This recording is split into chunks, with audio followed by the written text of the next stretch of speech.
परमात्मने नमः।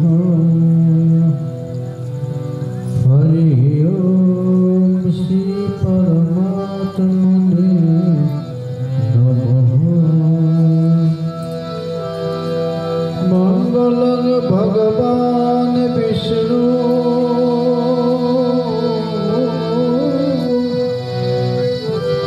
मंगलं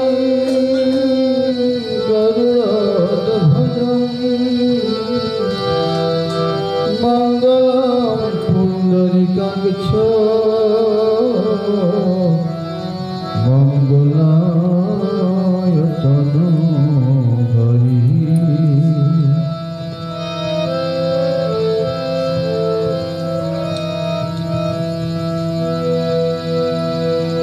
ध्यान मूलम गुरुर्मूर्ति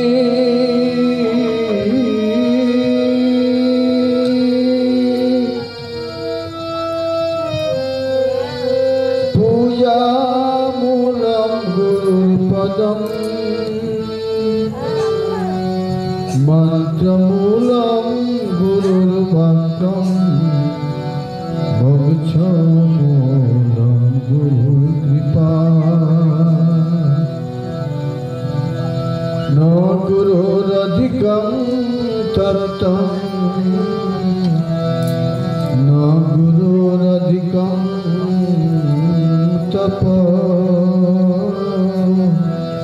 तत्त्वज्ञानात् परं नास्ति तस्मै श्री गुरवे नमः। परमाराध्य श्री गुरु महाराज कृपा आशीर्वादे आज का दिवस 1430 बंगाब्दे 29 चैत्र आज शुक्रवार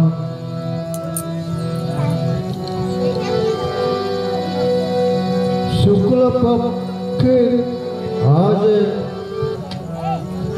चतुर्थी तिथि।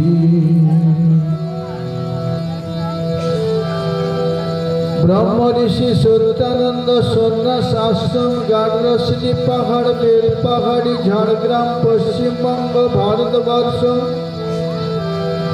এই মূল আশ্রমে দেবভূমি ভারতবর্ষের সনাতন ধর্মের প্রচার প্রসার হেতু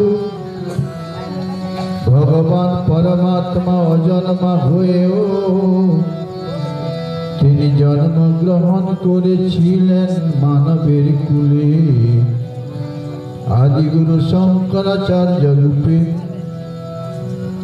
তিনি সমস্ত বেদের সার সংগ্রহ করে অদ্বৈত বেদান্তের সিদ্ধান্ত অনুসারে এবং ভগবান শ্রীকৃষ্ণ অর্জুনের রথের সারথি হয়েছিলেন এবং অর্জুনকে উন্মুগ্ধ করেছিলেন শ্রীমদ্ ভগবত গীতার কথা শ্রবণ করি। অর্জুন রণক্ষেত্রে উপস্থিত হয়ে তার কর্তব্য কর্ম করবেন না বলে ভগবানের সম্মুখে তিনি কায়রতা প্রকাশ করায় ভগবান তাকে উদ্বুদ্ধ করলেন, হে অর্জুন তম উত্তিষ্ঠ যশো লভস্য, তুমি ওঠো, তুমি যশ লাভ করো, তুমি শত্রুদেরকে বিনাশ প্রাপ্ত করো এবং সাথে সাথে শত্রু শূন্য রাজ্যের অধিকারী হও। তারপরে তুমি সেই আত্মরাজ্য অধিকার করে পরম ধাম প্রাপ্ত হবে। হে অর্জুন, সেই গীতার ভাব আদর্শে দেবভূমি ঋষিগণ সেবিত দেশ, এই দেশে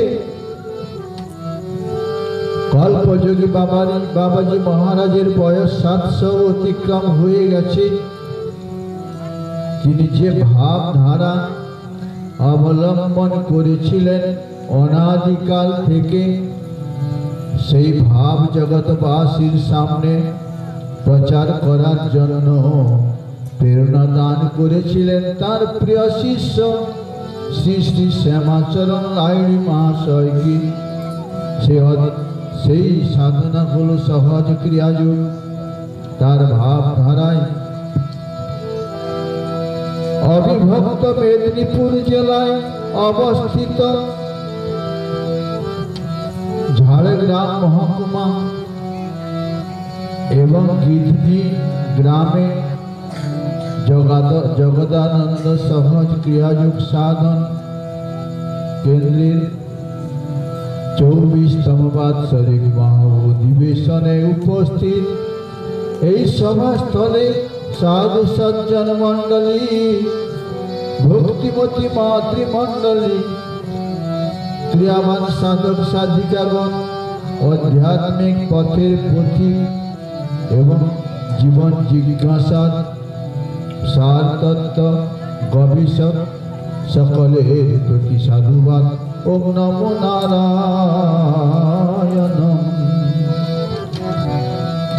ভজ ভজ বাসুদেব, জপ জপ বাসুদেব, রট রট বাসুদেব নাম রে।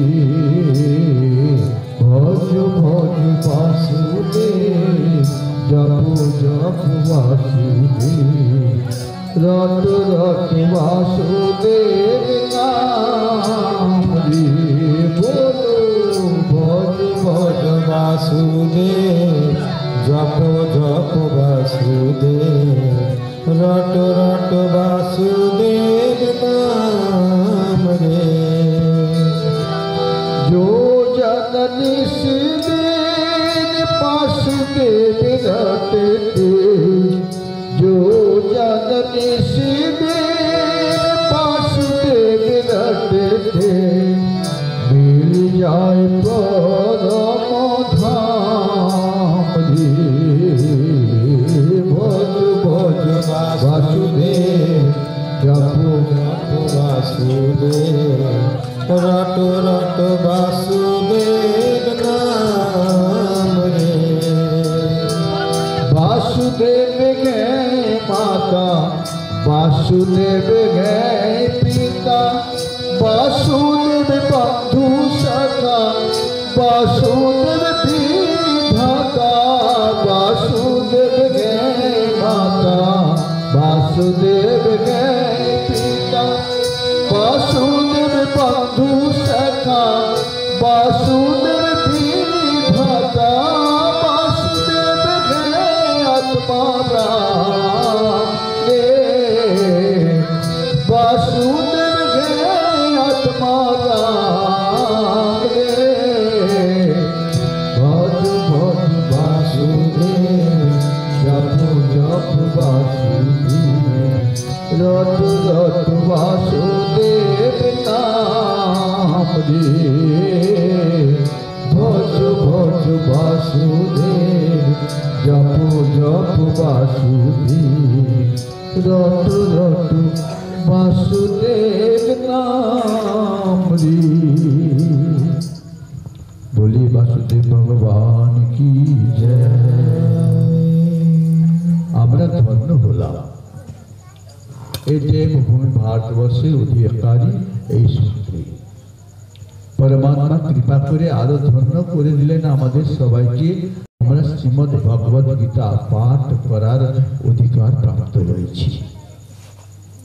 আরো ধন্য হলাম আমরা এই জন্য আমরা সহজ ক্রিয়াযোগ সাধনার অভ্যাসকারী। শ্রী গুরুদেব কৃপা করে আমাদেরকে সহজ ক্রিয়াযোগ দান করেছেন। সেই ক্রিয়াযোগ তখনই আমরা দান পেলাম, তাকে আমাদের অভ্যাস করার জন্য নির্দেশ দিলেন। প্রতিদিন যদি আমি ক্রিয়াযোগের অভ্যাস করি তবে আমাদের জীবনের সবচেয়ে মূল্যবান বস্তু কি? এই মানব কায়াটা সবচেয়ে মূল্যবান বস্তু। স্বাস্থ্যই সম্পদা। স্বাস্থ্য সম্পদ প্রাপ্ত হয়ে এই সম্পদকে সুরক্ষিত কি করে রাখা যায়?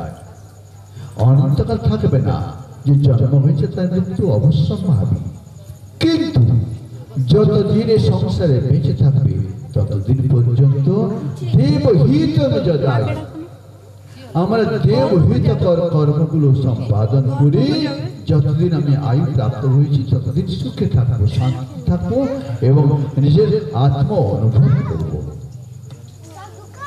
ক্রিয়াযোগ দিলেন। ক্রিয়াযোগে প্রথম কথা হলো যম, নিয়ম, আসন, প্রাণায়াম, প্রত্যাহার, ধারণা, ধ্যান, সমাধি এসব এসে রয়েছে না অর্থ যোগানুশাসন। যোগের অনুশাসন আছে, যেমন আপনি আপনার পরিবারে এই একটা আশ্রম, একটা সঙ্গ, এখানে একটা অনুশাসন রয়েছে সকলের প্রতি। সেই অনুশাসনের ভেতরে লাহিড়ী বাবার 5টি আদেশ রয়েছে। নিজেকে ক্ষুদ্র জ্ঞান করিবে, কিন্তু আমরা কি নিজেকে ক্ষুদ্র জ্ঞান করতে শিখেছি? শ্রী চৈতন্য মহাপ্রভু বললেন কেন? মহাপ্রভু শুধু কেন, আমরা গতকাল যেখানটায় সৎসঙ্গে ছিলাম সেই জায়গাটা নাম হলো 5 গেড়িয়া।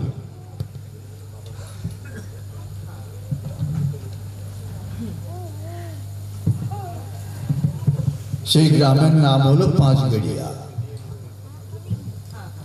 সেই 5 গেড়িয়াতে ঠিক গ্যালারির সিস্টেমে মাটি ফেলা আছে, সভা মণ্ডপ তৈরি করেছে, ঠিক এমনি সুদৃশ্য সভা মণ্ডপ, আলোয় আলোয় ভরপুর চারদিকে। কিন্তু গ্যালারিগুলো কি তার শুধু দুর্বাঘাসে ভরপুর, এত মোলায়েম দুর্বাঘাস। দুর্বাঘাসের উপর দিয়ে হেঁটে যেতে যেতে মনে হচ্ছে যে লাহিড়ী বাবা যে বলছেন না গোপী তৃণের চেয়েও তুমি শুনি যেন তরোরি বসই শুনো না অমানীন মান দেন কীর্তনীয় সদাগরী। এ কথা চৈতন্য মহাপ্রভুর, কিন্তু লাহিড়ী বাবাও এ কথা বলছেন যে তোমাকে ক্ষুদ্র জ্ঞান করতে হবে, তুমি বড় হয়ে গেছো এ কথা ভাবতে যাবে। আমি মনুষ্যকুলে জন্মগ্রহণ করলাম, যদি কাজ আমার বড় না হয়, আমি খুব বড় পড়াশোনা তো করলাম, কিন্তু পড়াশোনা না করে আমার যদি যোগ্যতা না থাকে, সে বিদ্যাকে বিকাশ করার সামর্থ্য যদি না থাকে, পড়াশোনা করে আমার লাভটা কি হলো? ঠিক তেমনি মানব জীবন তো পেলাম, কিন্তু একে বিকাশ করার জন্য যে সাধনা, সেই সাধনা হলো সহজ ক্রিয়াযোগ। তাই নিত্য নিজেকে অর্থ যোগানুশাসন, যোগের যে অনুশাসন রয়েছে তাকে মান্যতা দিতে হবে। এই মান্যতা আমরা না দিই বলে আমাদের সকলের ভেতরে অহংকার জন্মায়। সেই অহংকার জন্মানোর ফলে কি হচ্ছে, লাহিড়ী বাবার যে ক্রিয়াযোগ সেখানে বলা হয়েছে প্রার্থনা করার কথা।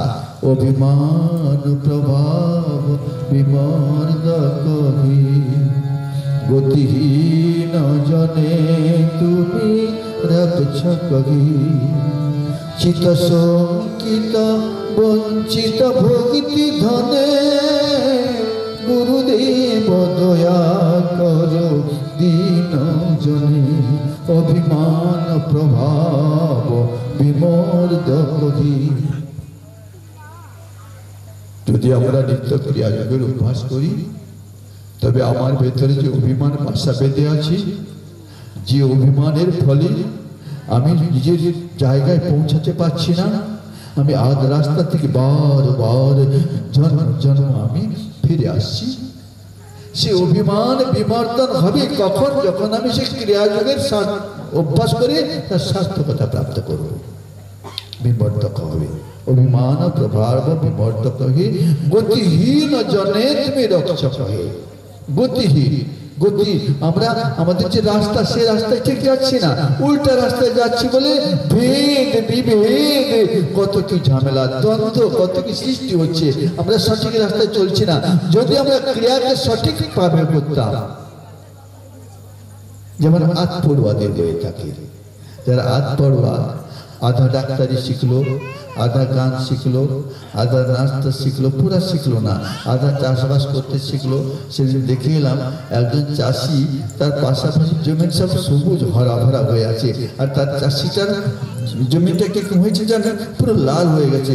আমি জিজ্ঞেস করলাম পাশাপাশি মায়েদেরকে যে জমিটা লাল কেন হয়ে আছে, ধান তো পাকে না, কিন্তু ধানই বেরোয় নিয়ে জমিটা না, সে চাষি এতে উল্টো ওষুধ দিয়ে দিয়েছে, তাই নাকি? না, তেমনি উল্টো ওষুধ আমাদের খাওয়া হয়ে যাচ্ছে। যেভাবে খাওয়া উচিত ছিল, যেভাবে দেখা উচিত ছিল, যেভাবে অনুভব করা উচিত ছিল, যে নিয়মে কানুনে চলা উচিত ছিল, সেটুকু আমরা হারিয়ে যাওয়ার ফলে আমাদের দুর্দশা হয়েছে। তাই অথ যুগানুশাসনম, যেমন ধরুন যুগানুশাসনের প্রতিদিন যদি এই যে বাচ্চাদেরকে বলা হলো তোমরা প্রতিদিন যদি ক্রিয়া পদ্মাসন করো, অভ্যাস করো, দেখবেন মা সরস্বতী বসে আছেন শ্বেত পদ্মাসনা দেবী, শ্বেত পদ্ম আসনের উপর তিনি বসে আছেন, মানে পদ্মাসন করে।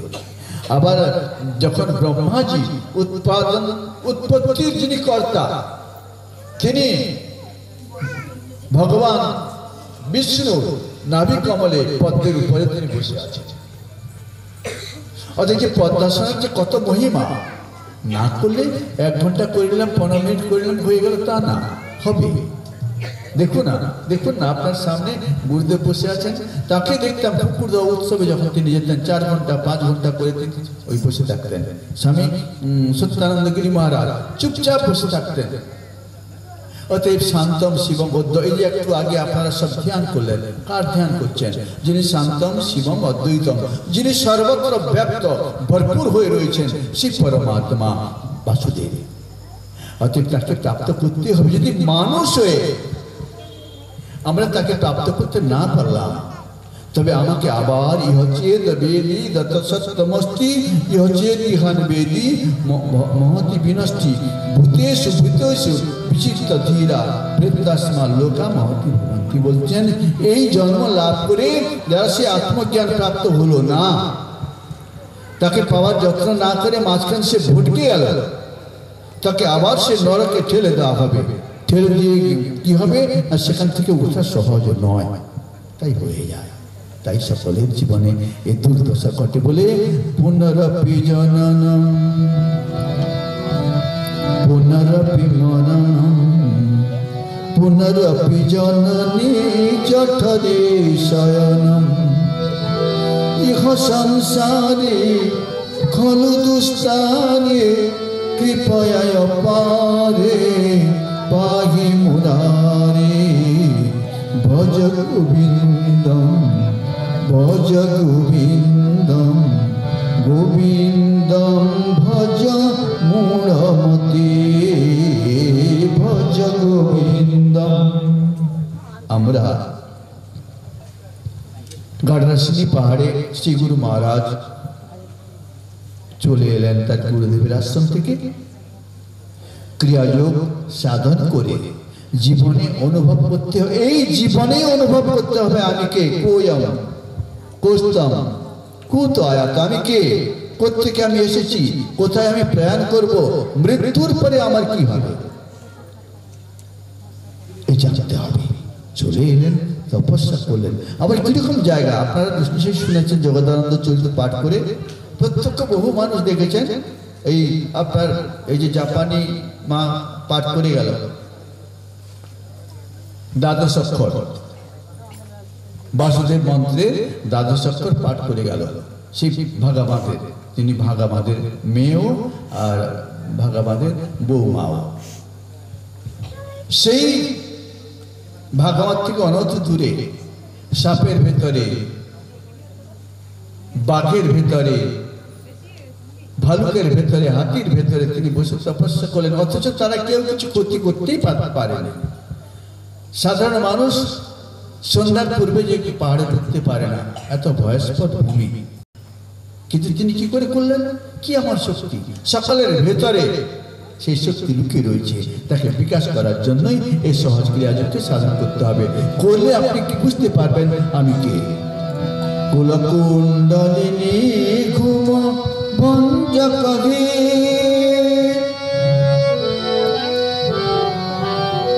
কুলকুণ্ডলিনী ঘুম ভঞ্জকগে,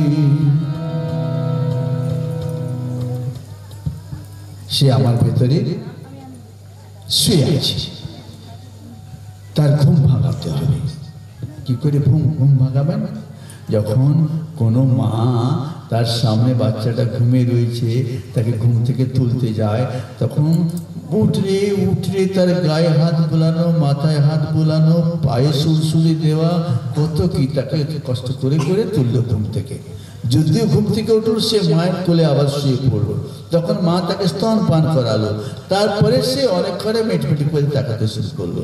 তো কত কষ্ট করে তার ঘুম ভাঙাতে হয়। ঠিক এমনি দৃষ্টান্ত আপনিও সেই যে সুপ্ত শক্তি, জন্ম জন্মান্তরের সুপ্ত শক্তি সেখানে লুকিয়ে রয়েছে, তাকে বিকাশ করার জন্য আপনাকে ক্রিয়াযোগের অভ্যাস করতে পারে। এই জন্মে যদি না হয়, আবার আপনার যে কবে মানুষ আপনি হবেন, কেউ তার কাছে কথা বলতে পারে না, নিশ্চিত কেউ বলতে পারে না। তাই প্রতি কুলকুণ্ডলিনী গুমভঞ্জ কবি হৃদিগ্রন্থি বিদারণ কারকবি মম মানস চঞ্চল রাত্র দিনে গুরুদেব দয়া কর দীন জনে। মম মানস চঞ্চল রাত্র দিনে, দিন রাত সে চঞ্চল মন, যদি আপনি প্রাণায়াম না করেন, সে চঞ্চল মনকে কিছুতেই স্থির করতে পারবেন না। সে এমনিকে এমনি থেকে গেল, আর বরং বেড়েই চলবে। দিনের পর দিন, দিনের পর দিন আপনি সেই বিষয়ের চিন্তাতে নিমগ্ন হয়ে থাকবেন। বিষয়ের চিন্তা করতে করতে কি হবে না, বিষয় না বিষ খাওয়া। এই বিষ বলে ভেবে নিয়ে একটি শবরের ঘরে মেয়ে, রাম চরিত্রে আপনি নিশ্চয় পড়েছেন, তিনি হলেন শবরী, তার নাম শবরী। তার বিবাহ যোগ্যা তিনি হয়েছেন, তখন তার ছোট ছোট ছেলে মেয়েদেরকে বিবাহ দেওয়া হতো, বিবাহযোগ্য হয়েছেন। তার বাবা একজন ভিলদের রাজা শবরী। সেই শবরী তার ঘরের সামনে অনেক পশু বাঁধা আছে, যেমন ছাগল, ভেড়া প্রভৃতি, তাদেরকে মেরে মাংস করে বরযাত্রী, কন্যা যাত্রী সকলে খাবে, বাঁধা আছে। তার মাকে একদিন তিনি জিজ্ঞেস করছেন, মা এসব পশুকে কেন আনা হয়েছে, কেন বাঁধা আছে? তখন তার মা বলছেন মৃদু হেসে হেসে, তোর বিয়ে হবে, তোর বিয়ে হবে, তাই বিয়ের দিনে এসব পশুগুলোকে হত্যা করে বরযাত্রীদের সন্তুষ্টির জন্য, আহারের জন্য সুব্যবস্থা, এগুলো অভ্যর্থনার একটা নিশানা। দেখুন, যার ভেতরে সেই বিকাশ প্রাপ্ত হয়, সেই সবরই মার মুখ থেকে এই কথাটা শুনে স্তব্ধ হয়ে গেলেন।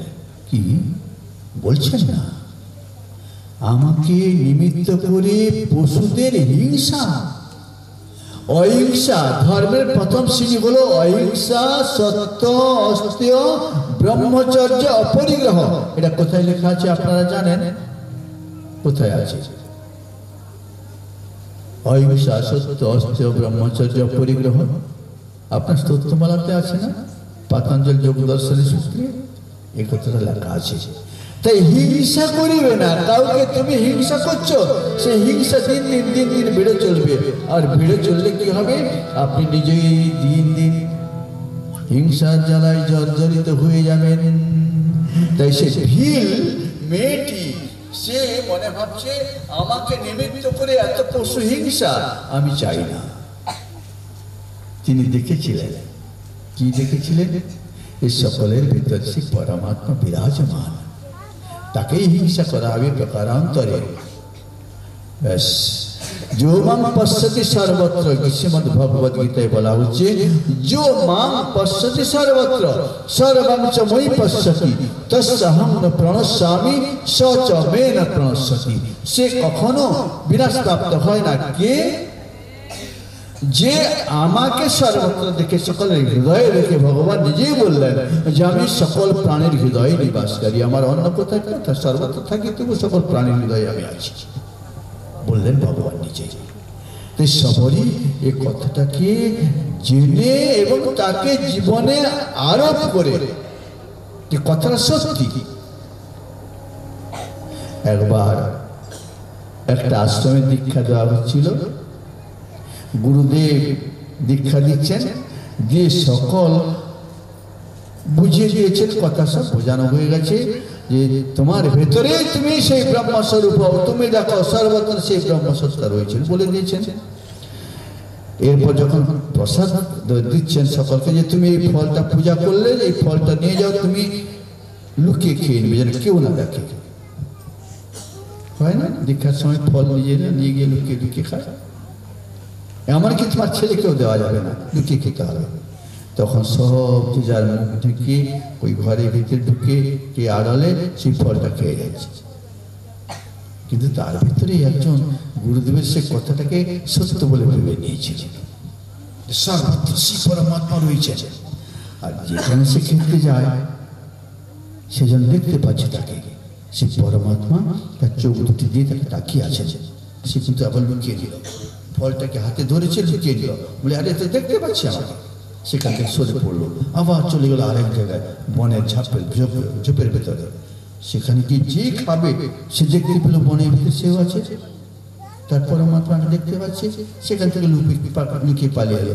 বাকি যারা সব ছিল সব সাথে খেয়ে নিয়েছে, সাধু জল খাবার করবো না, জল খাবার করবো, তারা খেয়ে নিল, দুপুরের খাবার খেয়ে নিল, সব কিছু খেয়ে যায়, কেউ বুঝতে পারে না সে কথা। আবার সে ঘুরছে, তখন গুরুদেব বলে আরে সেই ছেলেটা তো আসেনি, সে কোথায় গেল, কি জানি কোথায় গেল। সন্ধ্যা পর্যন্ত গুরুদেব খোঁজ করালেন, কোথায় গেল সে, কোথায় গেল সে, তাকে আর পাওয়া যায় না। একটা নদীর পুকুরের ধারে একটা চৌবুতরা ছিল, সেখানে চুপচাপ বসে আছে, তার হাতে ফল রয়েছে। সে ফল খেতে পারলো না, সারাদিন সে খেতে পারে না। কেন? আর সব জায়গায় সে দেখছে পরমাত্মাকে। ঈশ্বর সর্বভূতানাং হৃদয়স্য অর্জুন তিষ্ঠতি ভ্রাময়ন সর্বভূতানি যন্ত্ররূঢ় মায়া।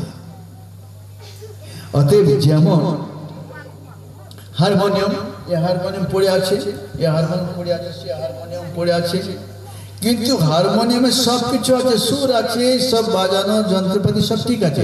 যদি বাদ্যকার না হয় কে তাকে বাজাবে? বাদ্যকার চাই। ঠিক এমনি গুরুদেব এই শরীরটা হারমোনিয়ামের মতো, একে বাজানোর কৌশল গুরুদেবের কাছে রয়েছে, যিনি কৌশলগুলো শিখিয়ে দিলেন। সে গুরু সত্তা সকলের ভিতরে প্রবেশ করলো। যদি কোনো সাধক তাকে বাজানো শিখে যায়, সুমিষ্ট গান করবে, তাই সেই সবরই ঘরে আর থাকলো না, গৃহ ত্যাগ করলো, সন্ন্যাসী হয়ে গেল। যেমন আমাদের গুরু মহারাজজি পড়াশোনা ছিল, বুদ্ধিমান ছিলেন, কর্মক্ষম ছিলেন, সবই ছিল, জমিন ছিল, পিতা মারা গেছেন, মাতা ছিলেন, সব বড় পরিবার। রাত্রে বেলায় লুকিয়ে ঘর থেকে তিনি চলে গেলেন সবরের মতো। সবরিতে চলে যাচ্ছে, চলে যাচ্ছে, চলে যাচ্ছে, অনেক দূর গেল। সে দেশে কর্ণাটক রাজ্যে, সে দেশে একটি পুকুর ছিল, সরোবর তার নাম। যে সরোবর যেমন মানুষ সরোবর হিমালয়ের ঘাটিতে রয়েছে, তেমনি সেই সরোবরের নাম হলো পম্পা সরোবর। সে পম্পা সরোবরের কিনারে প্রচুর সাধু থাকেন, আর চারদিকে পাহাড়ি রয়েছে। সাধুদের কাজ কি? সাধনা করা। ঘরবার মাতা পিতা সবকে ত্যাগ করে এসছেন, কেবল একটি তার লক্ষ্য কি? লক্ষ্য মোক্ষ পথে। এই জীবনে তাকে মোক্ষ লাভ করতে হবে। যদি এই জন্য মোক্ষ লাভ না করে কুকুর ছাগলের মতন, আমাদের গুরু মহারাজ বলতেন, আরে কুকুর ছাগলের মতন জীবন যেন না হয়। কুকুর এসে কি পৃথক বলো? আহার নিদ্রা ভয় মৈথুনাঞ্চ। কুকুর খায়, সেও ঘুমায়, সে মৈথুন করে সংসার প্রজননের দ্বারা সংসার বৃদ্ধি করে, তার সব আছে, মৃত্যুর ভয়ও তার আছে। তোমার সাথে তার সাথে তফাৎ কি? কিছু তফাৎ নেই। তফাৎ একটি জায়গাতে, সেই হলো কি না, সেই আত্মজ্ঞান লাভ করা। সেখানে ধর্মবিহীনা পশুভি সমানা। যাদের সে আত্মধর্ম নাই, আত্মধর্ম না থাকার ফলে সে পশু চেয়েও অধম মানুষ জন্ম লাভ করে। এবার সবারই পৌঁছালো সেই জঙ্গলে। চারদিকে জঙ্গল, সাধুদের আড্ডা, সাধুদের প্রতিদিন সকাল সন্ধ্যা সেই কীর্তন, সেই যেমন এক্ষুনি রঘুনাথের কথা হলো না, সেই রঘুনাথের ভজন, কৃষ্ণের ভজন, বিষ্ণুর ভজন, তারা সব সেই সব করতে থাকেন। जयतु जयतु जय वासुदेव भगवान आरती उतारो तुम्हारी जयतु जयतु जय वासुदेव भगवान आरती उतारो तुम्हारी मंगल मूर्ति देते गए परम गति मंगल मूर्ति देते गए परम गति सुखदाता प्रिय गीतिकारी सुखदाता प्रिय गीतिकारी जयतु जयतु जय वासुदेव भगवान आरती उतारो तुम्हारी जयतु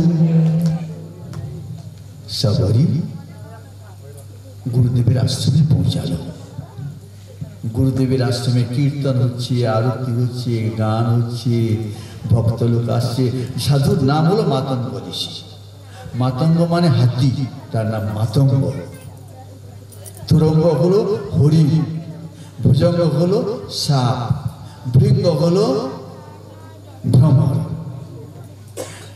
मातंग ऋषि आश्रमे पहुंचেছে मातंग ऋषि দেখলেন ये तो একলা মেয়ে পালিয়ে এসেছে কোত্থেকে নিশ্চয়ই তাকে বসালেন আদর করে রাখলেন বলে কেন মা তুমি কোত্থেকে এসেছো এই ব্যাপার সে তখন বলছে বাবাজি আমি ঘর থেকে পালিয়ে এসেছি মামাকে ছেড়ে পালিয়ে আসছি কেন পালিয়ে এলি না আমি ভগবানের ভক্তি করতে চাই আমাকে নিমিত্ত করে এত পশুকে হত্যা করা হবে পশু হিংসা মহাপাপ ধর্মের প্রথম শ্রেণী হলো অহিংসা সত্য অস্তেয় ব্রহ্মচর্য ও পরিগ্রহ আমি চাই না তিনি দেখলেন আধার উত্তম আধার দেখলেন উত্তম আধার তিনি বললেন মা ঠিক আছে থাকো কিন্তু সেবা তো করতে হবে আপনি সেবা করবেন না তদ্বিধি প্রণিপাতেন পরিপ্রশ্নেন সেবায়া যদি কোনো স্ত্রী লোক তার স্বামীর সেবা না করে তবে তার পুত্র লাভ কখনো হতে পারে না কন্যা লাভ তার হবে জীবনে তাকে স্বামী সেবা করতে হবে ঠিক তেমনি গুরুদেব দেখলেন এ তো উপযুক্ত ঠিক আছে তিনি বললেন মা শোনো তোমাকে দীক্ষা দেব দীক্ষা কাকে বলে দীক্ষা দ্বিতীয়বার দেখা জন্ম হওয়ার সাথে সাথে আপনি কি দেখলেন জন্ম হওয়ার সাথে সাথে মায়ের মুখ দেখলেন প্রথম চোখ খুলে আর গুরুদেবের পাশে যখন দীক্ষা নিলেন তখন ভিতর দেখালেন ভিতরে কি দেখলেন সে আত্ম জ্যোতি স্বরূপ জ্যোতি সমর্পিত জ্যোতি স্তমস পরম উচ্চতে দীপজ্যোতি পরম জ্যোতি দীপজ্যোতি জনার্দন দীপমে হরতু পাপম সন্ধ্যা দীপম নমস্তুতে দীপম করোতু কল্যাণম আরোগ্যম সুখ সম্পদম দেশ বুদ্ধি বিনাশায় সন্ধ্যা দীপম নমস্তুতে আপনার ভেতর যে দেশ আছে রাগ আছে হিংসা আছে বিদ্বেষ আছে সেগুলোকে নাশ করার জন্য এগুলো আপনার এই প্রদীপ জ্বালানো তাই যদি থেকে গেল তবে এই লাভটা কি হলো একজন বিধবা মা ছিল খুব ধনবান তার ছেলেও মারা গেছেন তার স্বামী মারা গেছেন তার পরিবারের বেশ কিছু মারা গেছেন তিনি একলা আছেন বিশাল বাড়ি অঢেল সম্পত্তি তার তিনি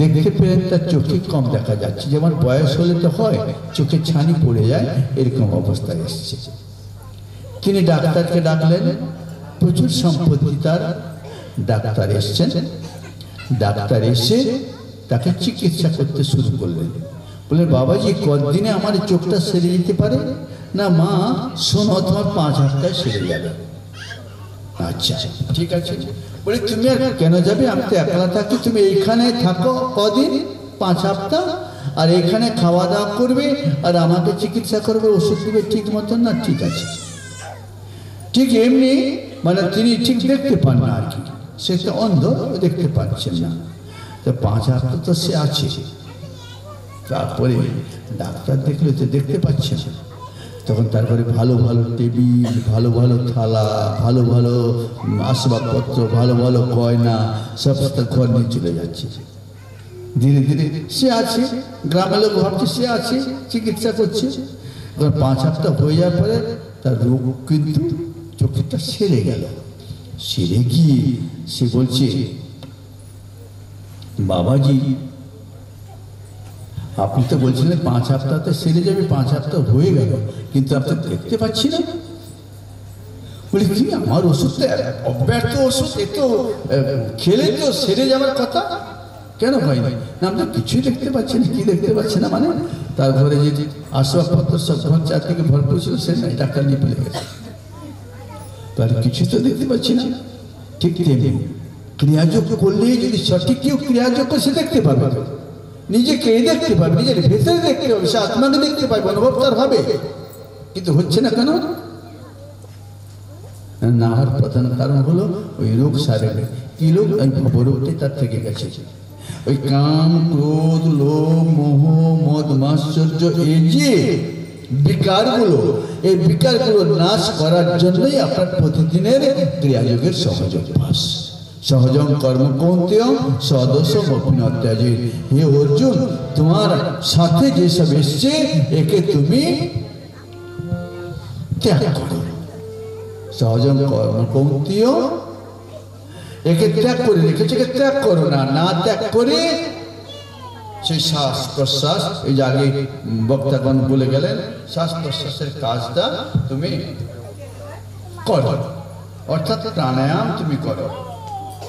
প্রাণায়াম করলে তুমি নিজেই বুঝতে পারবে এই জীবগণ কি করছে।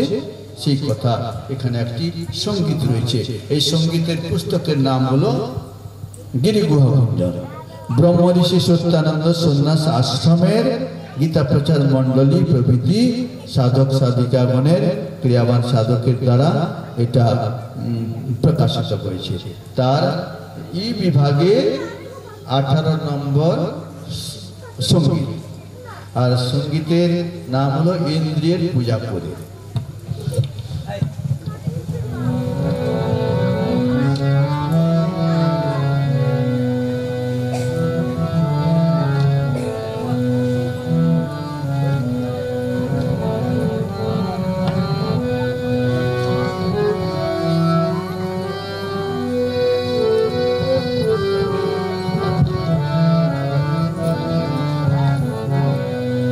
ইন্দ্রিয়ের পূজা করে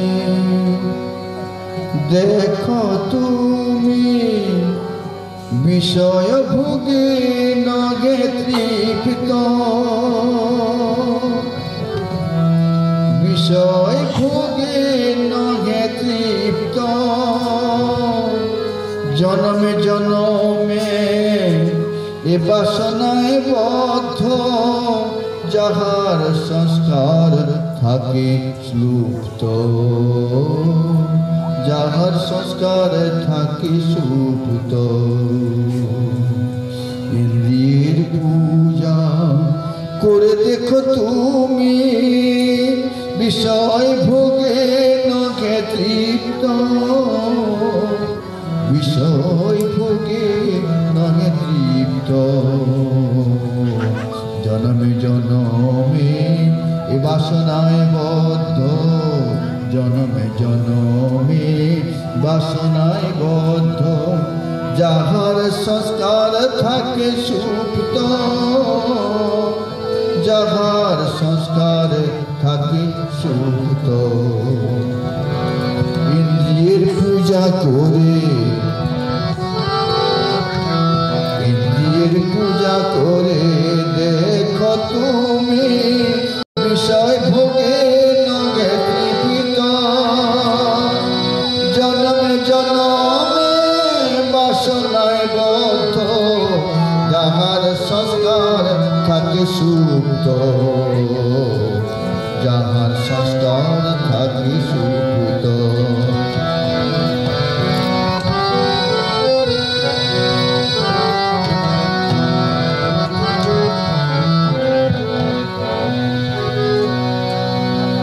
তপস্যা তো এই শ্রীরামের মতো বনবাস তার হতে হয় সংযত তপস্যা তো এই শ্রীরামের মতো বনবাসে তার হতে হয় সংযত ভোগে রোগ ভয় হওয়া যোগ যুক্ত ভোগে রোগ ভয় হওয়া যোগ যুক্ত অন্তরতে আত্মতৃপ্ত অন্তরতে আত্মতৃপ্ত হৃদয়ের পূজা ইন্দ্রিয়ের পূজা করে দেখো তুমি বিষয় ভোগে নখে তৃপ্ত জন্মে জন্মে বাসনায় বদ্ধ যাহার সংস্কার থাকে সুপ্ত যাহার সংস্কার থাকে সুপ্ত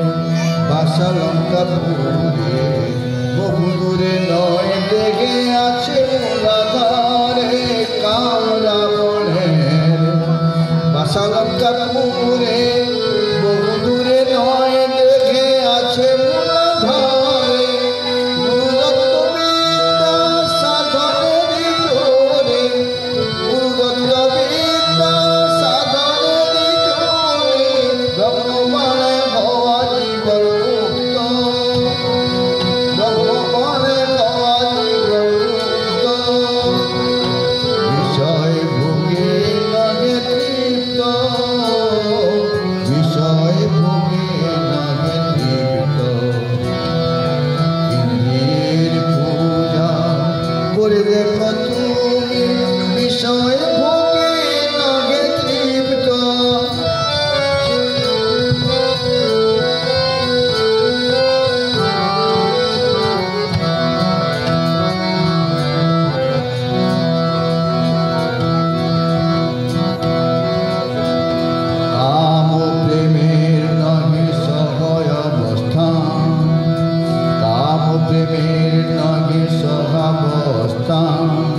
ज्ञान अज्ञान जो मेरे आसमान ज्ञान अज्ञान जो मेरे आसमान ज्ञानानंद पागे ज्ञानानंद पागे साधु सावधान ज्ञानानंद पागे साधु सावधान अंतर जोगे अंतर जोगेर जोग जुगित इंद्रियेर पूजा करे देखो तुमी বিষয় ভোগে নহে তৃপ্ত জন্মে জন্মে বাসনায় বদ্ধ যাহার সংস্কার থাকে সুপ্ত যাহার সংস্কার থাকে সুপ্ত বিষয় ভোগে নহে তৃপ্ত বিষয় ভোগে নহে তৃপ্ত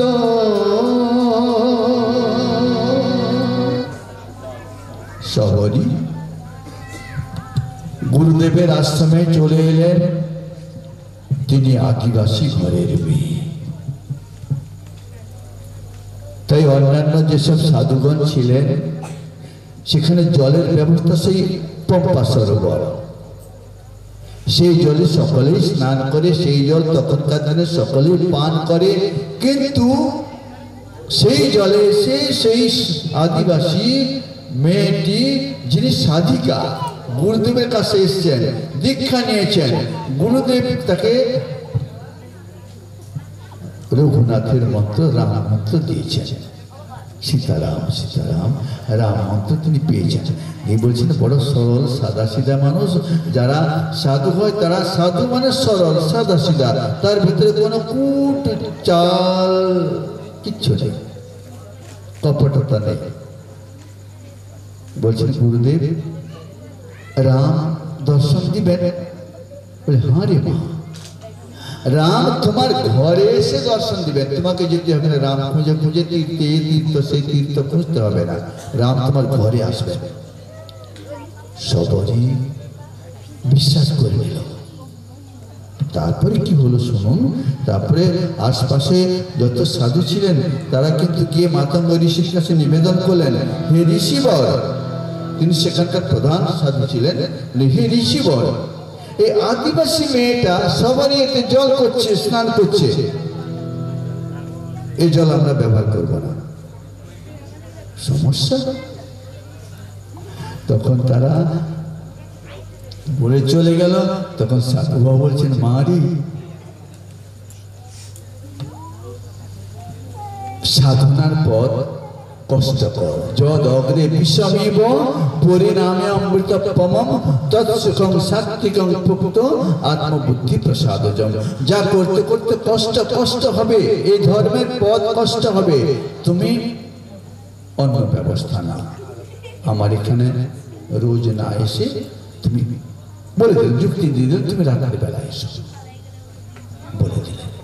সেই তখন ওই যে নালাটায় জল চলে যাচ্ছে সেই সব নালার জল ব্যবহার করতেন, সাধুদের পাশে আসতেন না। আর তিনি গাছে উপরে বসে থাকতেন দিনের বেলা, রাত্রের বেলায় এসে গুরুদেবের আশ্রম অন্যান্যদের আশ্রম সব ঝাড় দেওয়া পরিষ্কার করা হাঁড়ি মাজা এইসব করে তিনি করে চলে যেতেন, গাছে উঠে বসে থাকতেন। আর সেখানে বসে বসে তিনি তার গুরুদেবের ইষ্ট মন্ত্রকে জপ করতেন। কিছুদিন যাওয়ার পরে সেই জলে কিন্তু পোকা লেগে গেছে, সেই পম্পা শরীর জলে পোকা লেগে গেছে, সেই জল আর ব্যবহারে অযোগ্য হয়ে গেছে। আর তখন সকল সাধুবৃন্দ বললেন, গুরুদেব এই জল যে পোকা লেগে গেল, লাগবে না কেন? সেই যে সাদা সিধা সরল একজন সাধিকা, তাকে তোমরা এই জলে স্নান পান ধ্যান পূজা সব নিষেধ করেছ, সেই জন্য জলে পোকা লেগে গেছে। সে যতক্ষণ পর্যন্ত এসে এখানে স্নান না করবে এই জলের পাপ মুক্ত হবে না, জীব যে পড়েছে পোকায় মুক্ত হবে না। সাধু বাবারা সব ঘাবড়ে গেলেন, সত্যি এরকম সাধিকা হয়েছিলেন সবাই। তখন তাকে আবার গিয়ে সকলে নিবেদন করলেন, তোমাকে গিয়ে স্নান করতে হবে। সেই দিন থেকে তিনি স্নান করতে শুরু করলেন। স্নান করার মাত্রে সব পাপ ধুয়ে চলে গেল, পরিষ্কার জল আবার হয়ে গেল। তিনি কুটিয়া বাঁধিয়ে সেখানে থাকতেন এবং প্রতিদিন ফুল তুলে আনতেন, ফল তুলে আনতেন, রাস্তায় ঝাঁট দিয়ে দিতেন, রাম আসবেন সেই রাস্তায়, আর অপেক্ষা করতেন। বাল্যকালে এসেছেন বালিকা তিনি, তারপর বাল্যকাল গেল, কৈশোর গেল, যৌবন গেল, প্রতিদিন মালা গেঁথে আনা রামের জন্য ভোগ। কিরকম তার ধৈর্য, ভগবানের পথে যারা থাকে তাকে কিরকম ধৈর্য ধরতে হয়। এবার সাজিয়ে রাখে, রাম তো অত সহজেই নয়, তিনি দেখবেন পরীক্ষা করবেন। যখন বৃদ্ধা হয়ে গেছেন আর তিনি মালা গাঁথছেন ফুল তুলে এনে, রাম রাম। আমরা সাধারণ মানুষ কি করি, সৎসঙ্গে এসছে তো প্রচুর কথা বলবে, ঘরে যদিও টিভি দেখার সময় হয়তো চুপচাপ বসে টিভি দেখে যাচ্ছে, কিন্তু সৎসঙ্গে ঢুকেছে কি গল্প করতে শুরু করে দিয়েছে একে অপরের সাথে। সে সবারই রাম করে আর মালা গাঁথে, রাম করে মালা গাঁথে। আর সেই দিন সে জঙ্গল থেকে নারকেলি কুল মানে বরকুল আর কুল এমন তুলে এনেছে দেখাচ্ছে, যেটা টকটা ফেলে দিচ্ছে আর যেটা মিঠা সেটা এনে ঝুড়িতে ভরে দিচ্ছে। সব মিঠা মিঠা কুল এনে জমা করে রেখেছে আর মালা গাঁথছে। আর রাম এসে গেছে, বলছেন সবারই আশ্রমটা কোনটা, সবারই আশ্রমটা কোনটা। আর সবারই কিন্তু তখন বৃদ্ধা বৃদ্ধা হয়ে গেছেন। তিনি মাথা ঝুঁকিয়ে মালা গেঁথে যাচ্ছেন। তিনি বলছেন আরে সবারই আশ্রম কোনটা, সে তার রাম করে যাচ্ছে, আর কোনো দিকে তার লক্ষ্যই নেই, রাম তাই লক্ষ্য। রাম স্বয়ং তার পাশে এসে হাজির। এখন মাথা তুলে দেখলেন, বলে কে তুমি? আর তুমি যার জপ করছো আমি সেই। তখন সে পায়ে পড়ে গেছে, বলছে আমরা তোমার কি ভোগ দিব? সেই যে এঁঠো বেরগুলো, এঁঠো নারকেলি কুলগুলো যেটা মিঠা, সেইগুলোকে তাকে খাওয়াচ্ছে, রাম খেয়ে যাচ্ছে। বলি সবরই বের কই খাকে তো দেখে এত মিঠা ছিল সে। কিসের মিঠা? সেই প্রেমের মিঠা। অতএব সকলের প্রতি পরমাত্মা রয়েছে, সকলের সেই বাসুদেব রয়েছে। সেই বাসুদেব বোধে সকলের সেবা করা। তাহলে হিংসা দেশ যতক্ষণ তোমার ভেতরে থাকবে, ভগবানের বাঁশুরির ভেতরে একটাও গাঁট নেই।